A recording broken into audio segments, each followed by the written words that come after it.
that's something that is trending. A lot of people say the Minister of Works has promised to run the figures. In fact, he went as far as saying that the former Vice President, Atiku Abubakar, doesn't quite understand the figures. And I know you have a file here.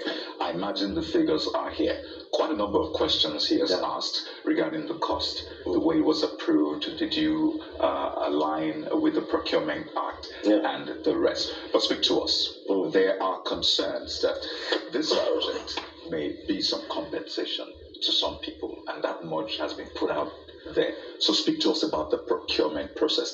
Did this follow due process? You had said that FEC gave approval for it, right? And then you had also said that, well, it's in the budget. So speak to us. Was due process followed?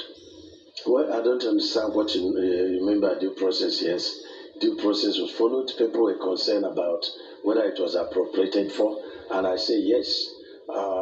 If you go to 2024 appropriation, you will find, Lagos Calabar Coastal Road is there and it's appropriated for. What cost is there? I may not know, but let me explain something to you. In appropriation and procurement, what is in the appropriation may not necessarily be what is in the procurement.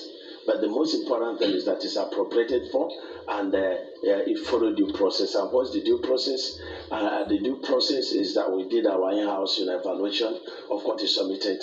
And some people say that this project is PPP. It's not PPP. It's EPC plus F, which is engineering, procurement, construction, plus finance. And what people do not know is that in EPC plus F, there is a commitment in terms of funds, from the federal government. It depends on the negotiation.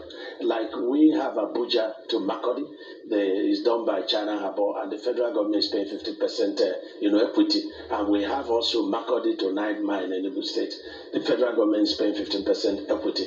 This one, we are still negotiating between 15 and 30%. And so what the federal government is doing is that they are injecting their own equity, by saying, okay, we fund this section. We may not necessarily give you money as we are doing Abuja, Kaduna, Abuja, Makurdi, but we'll say, I did it in my state, when I had 199 kilometer of road, to do, and I had to put in 20%. Instead of giving the 20% to African Development Bank, I had to now, elect to do construction of about 53 kilometer on my own. And so it's an equity contribution. And so it followed due process. It was duly approved by BPP. It went to FEC. It was approved by, FEC. And so when I say I will run figures, yes, I'm here to run figures. And you said it's tomorrow. You're running the figures for tomorrow, the breakdown. And no, I'm here to do that. I know what you said. You're going to break down that figure. Yes. But just to piggyback the question Kayode asked about the bidding process, which is one of the questions that was raised by the former vice president. The bidding process. Some of the general questions being asked about how competitive are the bidding process.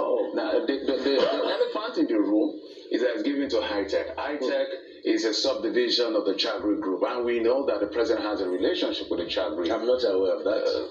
The president. You're just telling me I'm not aware of that. I'm here to, as minister, as somebody is the party chairman, deputy governor, governor, senator, I cannot be led, by, the nose. I have to understand that there is today and there is tomorrow. So I have to do the right thing. So leave all that. I am telling you the sentiment that informed that question, Honorable Minister. I'm an engineer. I don't work on sentiments. I work on realities. And so how did the Hi-Tech come about that?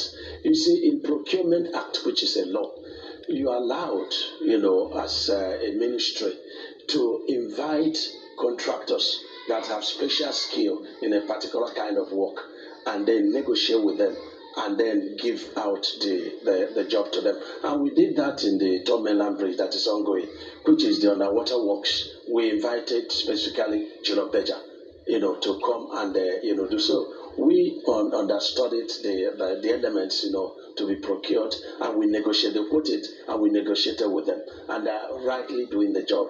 And so when it comes to the coastal route, yes, we looked at the problem of ocean surge, and we looked at the pedigree of companies that have the capacity and the track record of doing that. So we went to look at the Eco Atlantic.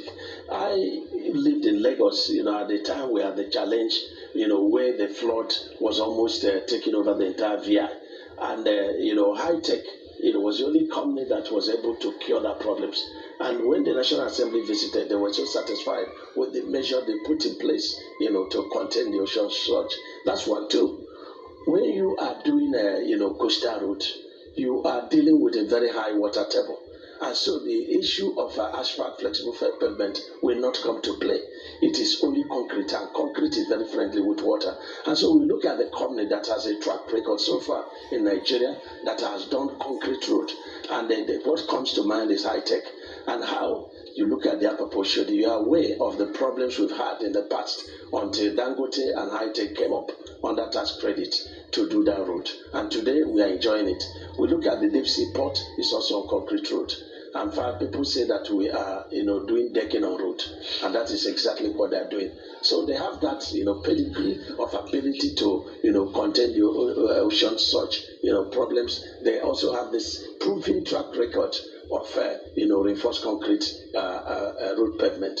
So that's how it came about. So for you, it was purely a technical competence consideration. It's not just technical. You also have to consider the commercial, the ability, the capacity.